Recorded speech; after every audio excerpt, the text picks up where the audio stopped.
гэж юу вэ? AI гэж юу вэ? AI гэдэг нь Artificial Intelligence гэдэг үгний товчлол буюу монголоор хиймэл оюун ухаан гэсэн үг юм.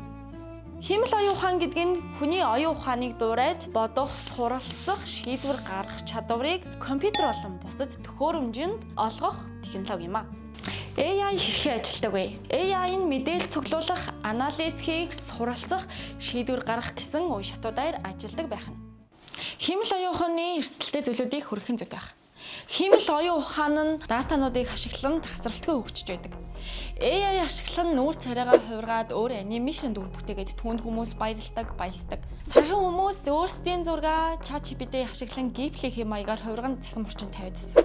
Энэ нь таны биометрик датаг AI аппликейшн цуглуулж байдаг байна.